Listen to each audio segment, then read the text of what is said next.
오늘 우리들에게 주신 하나님의 말씀은 요한복음 13장 34절에서 35절까지의 말씀입니다. 요한복음 13장 34절에서 35절까지의 말씀입니다.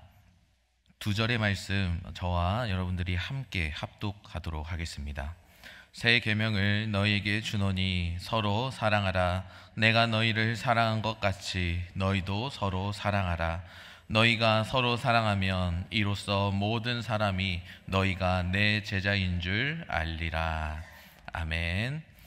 주일 오후 예배 자리를 사모하여 나오신 성도님들을 주님의 이름으로 축복하고 사랑합니다. 이 시간 양옆 성도님들께 이렇게 인사하는 시간을 가져보도록 하겠습니다. 오늘따라 얼굴에서 빛이 납니다. 이렇게 인사하겠습니다. 오늘따라 얼굴에서 빛이 납니다. 한 번은 제가 교육 전도사 때 치유에 관해서 강의를 하시는 목사님께서 이런 말씀을 하신 적이 있었습니다. 여러분, 엘리사에게 갑절의 영감이 임한 것이 무엇 때문인지 아십니까? 대답은 아버지가 두 분 계셨기 때문이라는 것이었습니다. 스승 엘리야는 하나님 아버지 한 분밖에 없었지만 엘리사는 하나님 아버지 외에 엘리야를 영적 아버지로 모셨기 때문에 엘리야는 기도해 주는 사람이 한 분이었지만 엘리사는 엘리사를 위해 기도하는 사람이 두 분이어서 스승보다 갑절의 영감을 받았고 갑절의 능력이 나타났다고 강의를 하셨습니다. 신앙생활에서 영적 아버지를 모시는 것이 얼마나 중요한지 모릅니다. 혼자 신앙생활 하는 것은 참 위험합니다. 어떤 사람은 가만히 보면 자신이 하나님을 믿는 사람이라고 말하면서 혼자 다닙니다. 그와 반대로 어떤 사람은 자신이 구원받은 죄인임을 깨닫고 하나님의 은혜가 떨어지면 나도 세상 사람들보다 더 나을 것이 없다고 자신을 인식하는 사람은 늘 주변과 관계를 맺는 사람입니다. 그들로부터 끊임없이 중보 기도를 받고 체크를 받습니다. 그러니 잘못된 확률도 적고 신앙의 성장도 빠릅니다. 강의 중에서 목사님께서는 다음으로 또 한 가지 말씀하셨는데 영적 가족을 찾으라고 했습니다. 삼손은 영적 아버지나 가족 없이 혼자 돌아다니다가 자신의 판단과 생각으로 망한 대표적인 사람입니다.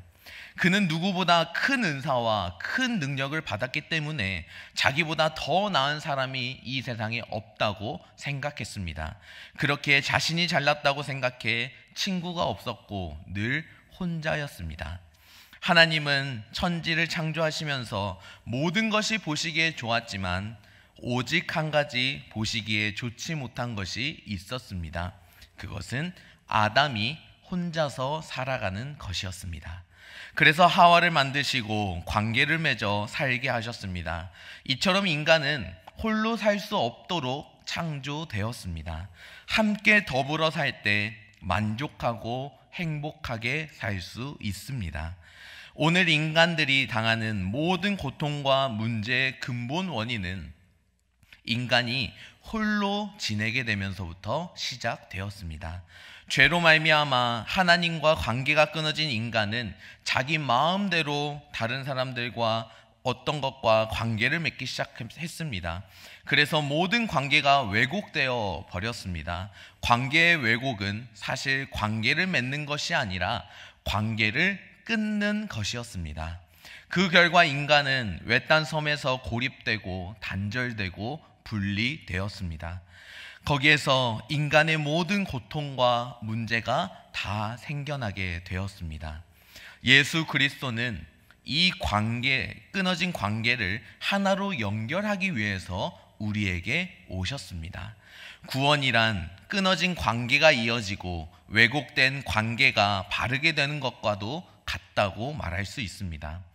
예수님은 십자가로 하나님과 우리들 사이에 막힌 담을 허시고 하나로 만드셨습니다. 그러므로 차별하고 비교하는 일은 예수님의 사역이 아닙니다. 예수님이 일하시는 곳에는 언제나 연합이 일어나고 언제나 하나됨이 일어났습니다. 예수님을 잘 믿는 사람, 믿음이 좋은 사람에게는 한 가지 공통점이 있습니다. 그들은 관계가 좋습니다. 어디에 가든지 그들이 가는 곳에는 좋은 연합이 일어나고 좋은 하나됨이 일어납니다. 반대로 은사와 능력이 뛰어나고 교회 다닌 지도 오래되었는데 그 사람만 가면 공동체 안에 다툼이 일어나고 나누어지는 일이 생깁니다. 좋던 관계도 오히려 끊어지는 경우도 찾아볼 수 있습니다. 다시 말씀드립니다. 믿음이 좋은 사람은 관계가 좋은 사람입니다. 그 사람 주변에는 항상 많은 사람들이 모이고 그를 따르는 사람들이 많이 있습니다. 그럼 성도 여러분들에게 묻겠습니다. 나는 교회 안에서 몇 사람과 관계를 맺고 있습니까? 마음속으로 한번 세어보시기 바랍니다.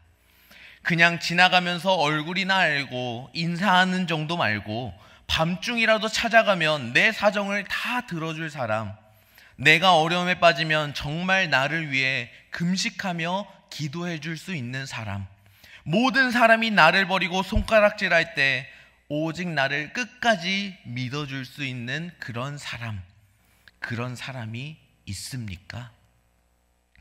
바르고 건강한 교회는 모든 성도들이 그런 관계로 거미줄처럼 촘촘하게 이어져 있습니다. 그 관계로 인하여서 한 가족이 됩니다.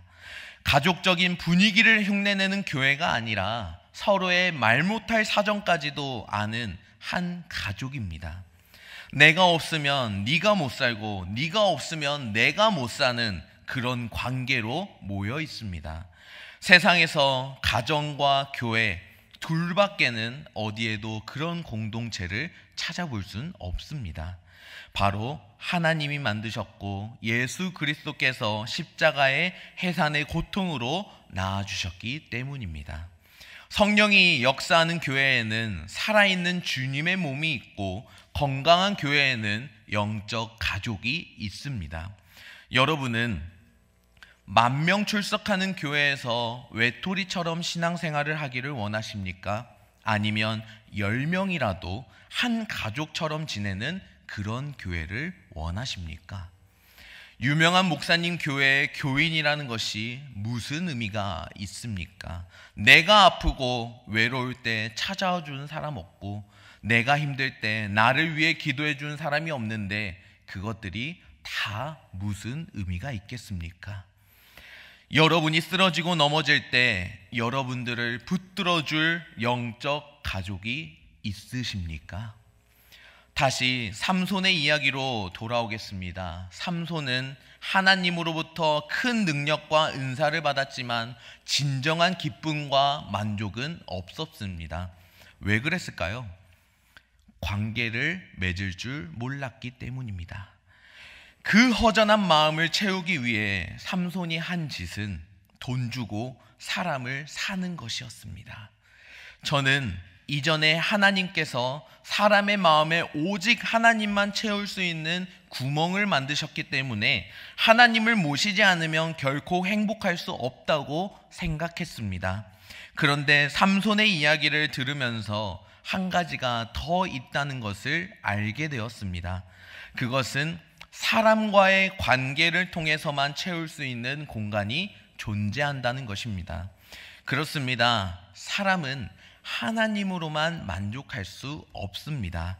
그래서 하나님은 우리에게 우리와 똑같은 몸을 가진 예수님을 우리 곁으로 보내주셨습니다. 그래서 하나님을 구체적으로 만지고 보고 느끼게 하셨습니다. 신앙이 좋다는 목사님들이 무서운 죄에 빠져 세상의 조롱거리가 되는 것을 볼 때가 있습니다. 왜 그럴까요? 목사님들이라면 누구보다 하나님과 깊은 관계를 맺고 하늘의 영광과 기쁨을 맛보면서 살아야 되는 분들이 아닙니까? 그런데 그들이 무엇이 부족해서 돈이나 명예나 이성에 빠져서 자신의 목마름을 채우려고 하는 것일까요? 하나님은 우리 인간의 마음속에 하나님만이 채울 수 있는 공간도 만드셨고, 나와 똑같은 사람을 통해 채울 수 있는 공간도 만들어 놓으셨기 때문입니다. 아무리 신앙이 좋은 목사님들도 보이지 않는 하나님을 보이는 하나님으로 대신할 수 있는 친구, 선후배, 어떤 사람이 없다면 결국 삼손처럼 들릴라를 찾게 되고 말 것입니다. 성도 여러분, 한 그룹 안에 사람과 사람 사이에서 고통이나 문제가 생긴다면 누군가에게는 책임이 있지 않겠습니까? 그런데 그 안에 있는 누구도 책임지겠다는 사람이 없답니다. 그때 굳이 책임져야 할 한 사람을 찾자면 그의 이름은 나쁜 사람입니다. 여기서 나쁜 사람은 나뿐인 사람입니다. 함께 살면서도 옆 사람과 하늘처럼 높은 벽을 쌓고 나 혼자만의 안위를 위해 사는 밀실의 사람들입니다. 오늘 우리 가운데 이 정의에서 자유로울 수 있는 사람이 얼마나 되겠습니까? 다소간 정도의 차이는 있겠지만 우리 모두가 나뿐인 사람들 아닙니까? 아무도 못 들어오게 높은 담을 세우고 밖에서 누가 죽든 말든 보지도 듣지도 않고 살면서 그래도 이웃의 고통과 아픔에 나의 책임이 없다고 말할 수 있습니까?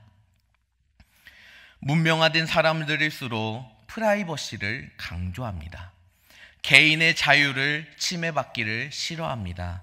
성도들 가운데도 많은 분들이 신앙생활로 인해 자신의 사생활이 깨지고 손해보는 것을 싫어합니다. 여러분, 그런데 그 사생활이란 것이 죄라는 것을 알고 계십니까? 우리에게 사적, 개인적이라는 말을 고급스러운 의미로 가르친 것은 성경이 아니라 사탄입니다.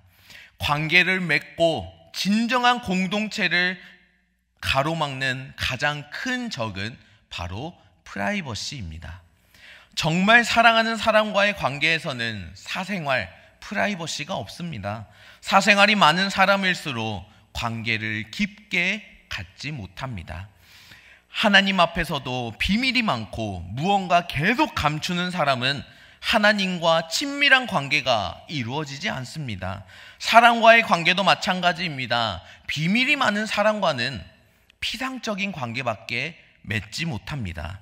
깊이 들어가려면 무슨 핑계를 대서라도 도망가 버립니다. 그런데 놀라운 것은 사람이 약이 된다는 사실입니다.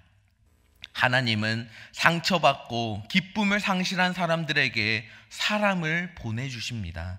몸을 가진 사람을 위로하고 치료하고 도와줄 수 있는 것은 똑같이 몸을 가진 사람입니다. 그런데 놀라운 사실은 병에서 고침받고 일어난 사람이 병든 사람을 찾아가 그 사람의 약이 되어준다는 사실입니다. 유명한 영성가인 헨리 나우에는 그런 사람들을 가리켜 상처 입은 치유자라고 불렀습니다. 예수님은 우리와 똑같은 몸으로 오셔서 태중에서부터 죽음에 이르기까지 우리가 당하게 될 모든 고통을 하나도 생략하지 않고 다 경험하셨습니다. 그래서 예수님은 지금도 상처 입은 치유자로 고통 중에 있는 우리를 찾아와 주십니다. 그분이 주는 위로는 세상에서 받는 위로와는 같지 않습니다. 지금까지 누구도 그분처럼 우리를 만져준 분은 없었습니다.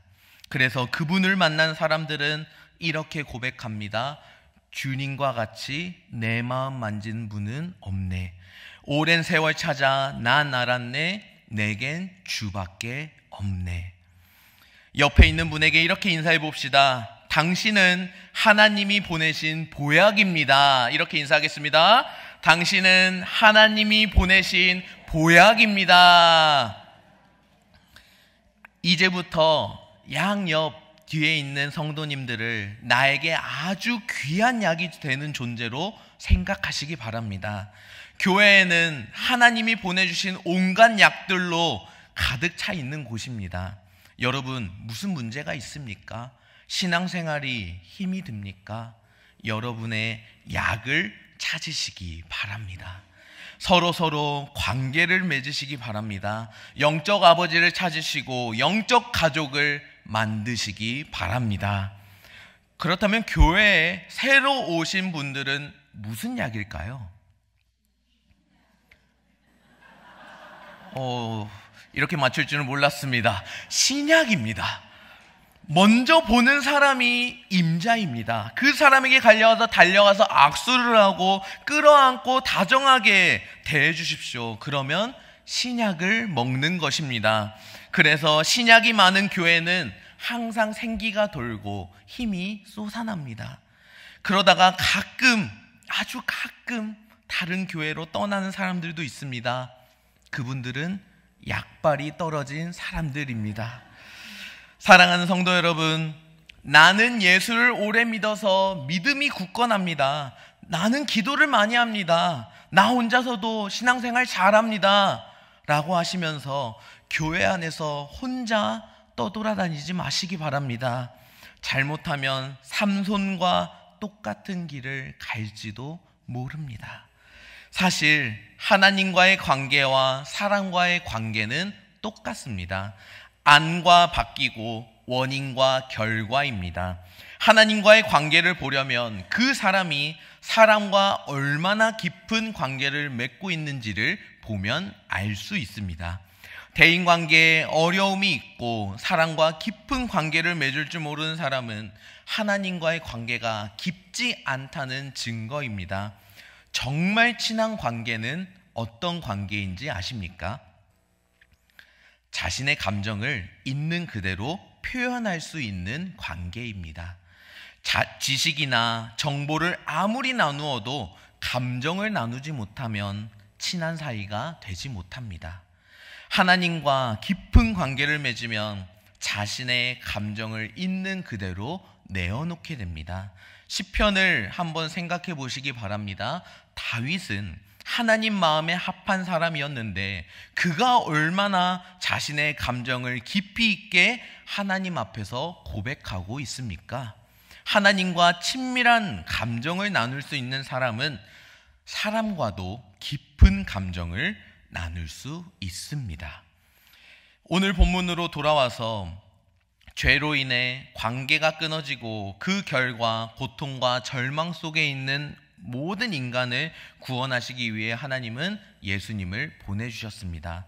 그리고 예수님을 믿고 관계가 회복된 사람들을 모아 새로운 공동체를 만드셨습니다. 이 공동체가 바로 교회이고 그 증거가 바로 사랑이 되는 것입니다.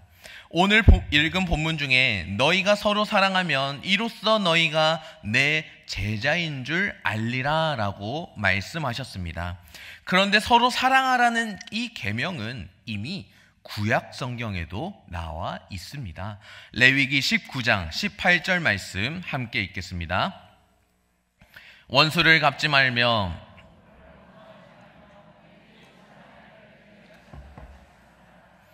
나는 여호와이니라. 아멘. 구약의 계명은 매우 평범하며 또 한계를 지닌 사랑입니다. 이 사랑의 기준은 자신입니다. 내가 나를 사랑하는 선에서 남도 사랑하라는 것입니다. 그러므로 내가 공경에 처하게 되면 이 사랑은 끝이 납니다. 왜냐하면 먼저 내 문제부터 해결하고 이웃을 위해서도 똑같이 수고하기 때문입니다. 구약의 말씀대로라면 내 몸 이상으로 사랑할 수 없습니다. 이것은 형제의 사랑이 아니라 이웃 사랑입니다. 물론 이것조차도 대단한 사랑입니다. 우리가 당장 이런 이웃 사랑만 실천한다고 해도 교회 안에 대혁명이 일어날 것입니다. 그런데 오늘 본문에서 예수님은 제자들에게 새 계명을 주셨습니다. 오늘 본문 요한복음 13장 34절 말씀 함께 읽겠습니다. 새 계명을 너희에게 주노니 서로 사랑하라. 내가 너희를 사랑한 것 같이 너희도 서로 사랑하라. 아멘. 새 계명을 주신다는 주님의 말씀을 들었을 때 제자들은 의아하게 생각했을 것 같습니다. 아니, 우리에겐 이미 10계명이 있는데 또 무슨 계명을 주신다는 거지? 제자들은 내 이웃을 사랑하라는 말씀을 너무나 잘 알고 있었습니다. 그런데 예수님은 똑같은 계명이지만 그 계명 안에 새로운 기준을 제시합니다. 내가 너희를 사랑한 것 같이. 예수님은 우리를 어떻게 사랑하셨습니까? 자신의 몸만큼 사랑하셨습니까? 아닙니다. 자기 몸 이상으로 우리를 사랑하셨습니다. 그렇기 때문에 예수님은 우리를 위해 자신의 목숨까지 십자가 앞에 내어놓으신 것 아니겠습니까? 이것이 이 사랑의 핵심이 되는 것입니다. 예수님이 명령하신 사랑은 한쪽 뺨을 때리는 자에게 다른 쪽 뺨을 돌려대는 것이며, 오리를 가자는 자에게 십리를 가는 것이며, 이것은 내 밥을 반만 나누어준 사랑이 아니라 내 밥을 통째로 주는 사랑이며, 밥뿐만 아니라 내 자신까지도 줄 수 있는 사랑입니다. 이것이 예수님께서 그의 제자와 교회에게 요구하시는 사랑의 수준입니다. 이것은 이웃 사랑의 수준을 뛰어넘는 형제 사랑, 가족 사랑의 수준입니다. 그런데 이 사랑이 과연 가능할까요? 누가 이 세 계명에 순종할 수 있겠습니까? 첫째로는 예수 그리스도와 함께 십자가에 못 박힌 사람입니다. 예수님을 믿는 사람은 예수님께서 내 죄를 대신해서 십자가에 죽으신 것을 믿는 사람입니다. 베드로전서 2장 24절 말씀 함께 읽겠습니다. 친히 나무에 달려 그 몸으로 우리 죄를 담당하셨으니 이는 우리로 죄에 대하여 죽고 의에 대하여 살게 하려 하심이라. 그가 채찍에 맞음으로 너희는 나음을 얻었나니. 아멘. 중요한 것은 예수님 혼자 십자가에 못 박히신 것이 아니라 그때 믿음으로 죄인인 나 자신도 예수님과 함께 십자가에 못 박혔다는 것입니다. 베드로전서 2장 24절 중반절 말씀에 이는 우리로 죄에 대하여 죽고 의에 대하여 살게 하려 하심이라. 죄에 대하여 죽었다는 말은 예수님 믿기 전에 내가 십자가에 못 박혔기 때문에 더 이상 죄를 지을 주인공이 사라졌다는 말입니다. 그것을 늘 믿음으로 고백하는 사람이 그리스도인입니다. 그러므로 저와 여러분은 이미 죽은 사람들입니다. 그럼 언제 죽었습니까? 예수님의 십자가를 믿을 때, 예수님의 죽음을 나의 죽음으로 고백할 때 우리는 이미 죽었습니다. 그러므로 성도란 자기는 없고 이제 부활하신 예수님을 대신해서 사는 사람들입니다. 지금 사는 것은 내가 아니라 예수님입니다. 내 안에 예수님이 계시기 때문에 예수님처럼 사랑할 수밖에 없게 되었습니다. 그래서 예수님은 우리에게 내 자신의 사랑이 아니라 예수 그리스도의 사랑으로 사랑하라고 명령하셨습니다. 그렇다면 누가 이 세 계명에 순종할 수 있겠습니까? 십자가를 지고 가는 사람들입니다. 유대인들은 십자가를 지고 가는 사람들이 누구인지 너무 잘 알고 있었습니다. 그에게 무슨 일이 일어날지 훤히 알고 있었습니다. 그들은 십자가를 지고 가는 사형수였기 때문입니다. 그래서 누가 십자가를 어깨에 지고 가면 저 사람 이제 죽으러 가는구나 라고 말하였습니다. 예수님은 이 그림을 그대로 가지고 오셔서 이렇게 말씀하셨습니다. 누가복음 9장 23절 말씀 함께 읽겠습니다. 또 무리에게 이르시되 아무든지 나를 따라오려거든 자기를 부인하고 날마다 제 십자가를 지고 나를 따를 것이니라. 아멘.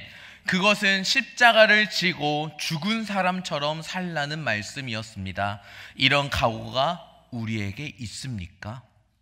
언제라도 십자가를 그곳에 꽂고 거기에 달릴 준비가 되어 있습니까?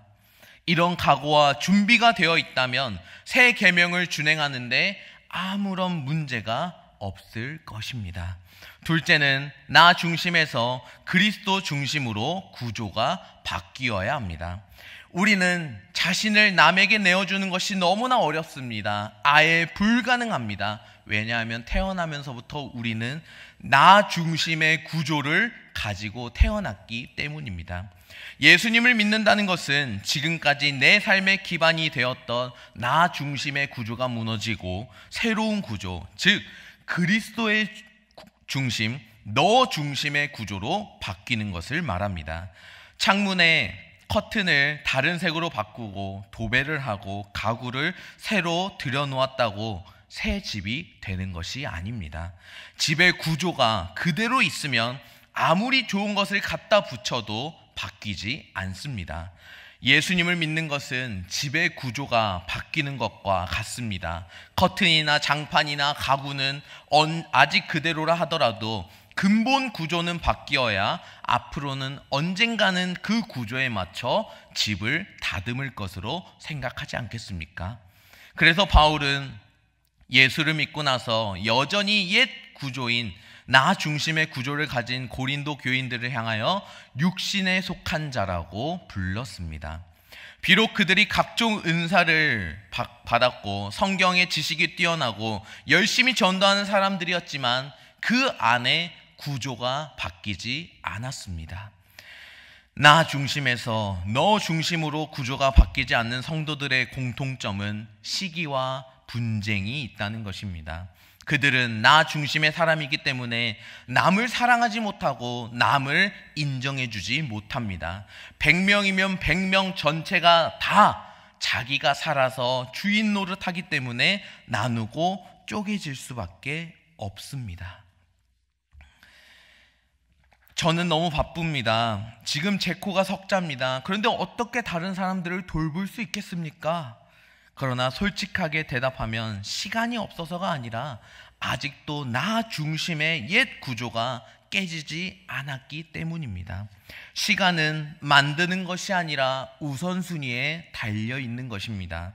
앞에서 그렇게 말했던 사람도 사랑에 빠지면 달라집니다. 그 바쁜 와중에도 피곤한 와중에도 여자친구의 집을 3번, 4번, 5번 그렇게 찾아갈 수 있는 것입니다. 시간이 없다고 말하는 사람은 그 말 속에 자신의 이기심이 들어 있습니다. 이런 사람은 자신이 죽어야만 자신에게 쏟았던 시간을 비로소 다른 사람을 위해 사용할 수 있습니다. 성도 여러분, 우리는 십자가에서 죄의 짐이 벗겨진 것뿐만 아니라 나 구조가 무너져 내리는 놀라운 경험을 하지 않으면 진정한 그리스도인이 될 수 없습니다. 그저 그리스도인의 흉내만 낼 뿐입니다. 나 중심에서 그리스도의 중심, 너 중심의 구조로 바뀌어야 합니다. 교회 공동체는 한 분 성령님으로 호흡합니다. 그러므로 교회는 아버지도 한 분이고 구원자이신 주님도 한 분이고 생명도 하나입니다. 그러므로 교회는 처음부터 하나로 만들어진 공동체입니다. 하나가 되려고 만들려고 노력할 필요가 없습니다. 하나됨을 지키기만 하면 됩니다. 그러므로 서로 용서할 수 있고 서로 사랑할 수 있는 세상에서 유일한 공동체는 교회입니다. 예수님은 이 교회에게 새 계명을 주셨습니다. 교회는 이 계명에 순종하는 사람들의 공동체입니다. 세상 사람들은 이제껏 한 번도 본 적이 없었던, 경험해보지 못했던 이 공동체를 보면서 저들이 서로를 얼마나 사랑하는지 보이는구나. 저들이 그리스도인이구나. 그렇게 말하게 될 것입니다. 우리가 먼저 사랑하기 위해서는 많은 사람들을 한 번에 사랑할 수는 없습니다. 그렇기에 교회의 가장 작은 단위인 셀부터 사랑해야 합니다. 셀원들이 서로가 서로를 위해 기도해주고 눈물로써 중보기도 해줄 때 그때 그 사랑이 채워지는 것입니다. 어떤 셀 리더들은 셀원들에게 모이라고 아무리 소리 질러도 모이지 않는다고 호소합니다. 먼저 셀원들에 대한 사랑이 생겨야 합니다. 1년 동안 주일마다 똑같은 인사를 주고받으며 더 이상 깊은 대화를 나눈 적이 없는데 어떻게 자신의 속마음을 열어보일 수가 있겠습니까? 그냥 교회에 일주일에 와서 일주일 동안 잘 지내셨죠? 별일 없으셨죠? 지나가면서 하는 인사에 어떤 대답을 기대하는지 벌써 알고 있습니다. 누가 그런 질문을 받고 제가 걱정거리가 생겼는데요. 제 사업이 부도가 났습니다. 제 아들이 지난 주일에 가출을 했습니다. 이런 심각한 고민을 말할 수 있겠습니까? 우리는 먼저 관계를 만들고 사랑에 빠져야 합니다. 셀에서 힘들면 그 사람을 위해서 아무개 집사, 아무개 권사, 아무개 장로님을 위해서 기도하시기 바랍니다. 축복하시기 바랍니다. 먼저 헌신하시기 바랍니다. 사랑은 어떤 일에도 실패하지 않는 불패의 방법이자 하나님의 지혜입니다. 사랑은 이 세상에서 가장 강력한 무기입니다. 왜냐하면 사탄은 이 무기를 사용할 수 없기 때문입니다. 예수님은 죄악으로 가득 찬 세상을 사랑으로 정복하셨고 승리하셨습니다. 그의 제자들인 우리도 또한 사랑으로만 이 세상을 이길 수 있습니다. 우리가 진정 사랑의 공동체가 되었다면 하나님께서 우리 교회를 보고 웃고 계실 것입니다. 기뻐하실 것입니다. 우리들은 세상의 기준으로 바라보면 한없이 부족하고 기준에 한참을 못 미치는 사람들입니다. 그러나 그런 사람들이 모여 서로 도와주고 세워주고 사랑하면 아름다운 사랑의 공동체가 될 수 있습니다. 저의 장모님께서 꽃 농장을 운영을 하십니다. 제가 시간이 날 때 월요일에 일을 도와드리러 가면 몇 번 다녀오며 생각하는 것이 일이 참 많구나, 진짜 힘드시겠다라는 생각이 저절로 하게 됩니다. 저도 몇 번의 일을 도와드리러 다니면서 꽃에 대해서 알게 되고 꽃을 따는 법도 배우게 되었습니다. 그러나 아직 너무 부족해서 어떤 꽃을 따야 하고 따지 말아야 할지 구분이 어려운 상황입니다. 그래서 한 번은 장모님 뒤를 따라다니면서 꽃을 수거하는 역할을 수행하다가 장모님께서 꽃을 따서 저에게 주는 것이 아니라 그냥 땅에 버리는 것이었습니다.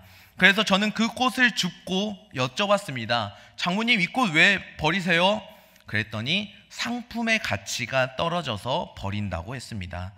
그래서 제가 꽃을 자세히 보니 꽃잎이 몇 개 떨어져 있거나 꽃잎이 가지런히 나지 않고 울퉁불퉁 나게 된 것을 발견할 수 있었습니다. 그런데 놀라운 것은요, 그런 꽃들을 제가 다 주워서 묶어서 보니 아름다워 보였습니다. 그 꽃의 모습이 마치 교회와 같아 보였습니다. 교회라는 공동체는 세상의 기준으로 바라보면 한없이 부족하고 어려운 공동체입니다. 그러나 서로 도와주고 세워주고 사랑을 베풀기 시작하면 비록 개개인이 세상의 기준으로 떨어져 보일지라도 다 같이 모여있을 때 아름다워 보이는 것입니다. 그럴 때 우리가 주님의 마음에 합한 사랑의 공동체가 될 수 있습니다. 여호수아를 한번 생각해 보시기 바랍니다. 하나님께서 여호수아에게 요단강을 건너라고 명령을 내리셨습니다. 눈앞에 요단강물이 언덕까지 차올라 출렁이고 있습니다. 그러나 여호수아와 그 백성은 믿음으로 물을 밟았습니다. 그때 요단강이 갈라졌습니다. 여러분이 순종하겠다고 작정하고 사랑하려고 행동하기 시작하면 그때 하나님께서 놀라운 능력을 보여주실 것입니다. 순종할 때 하나님의 역사는 시작된다는 사실을 믿으시기 바랍니다. 우리는 참된 교회를 경험하려고 여기에 왔습니다. 참된 교회를 느끼기 위하여 이 자리 가운데 앉아 있습니다. 참된 교회는 사랑의 공동체입니다. 영적 가족입니다. 관계 맺는 걸 피하지 마시기 바랍니다. 이제부터 관계를 맺는 일에 뛰어드시기 바랍니다. 주님의 몸, 영적 가족이 거기에서부터 시작이 됩니다. 이 자리에 앉아 계신 모든 창원교회 성도님들은 예수님께서 내려주신 새 계명을 받아 진정 사랑을 실천하며 주님께서 보시기에 기쁜 사랑의 공동체가 되기를 주님의 이름으로 축복합니다.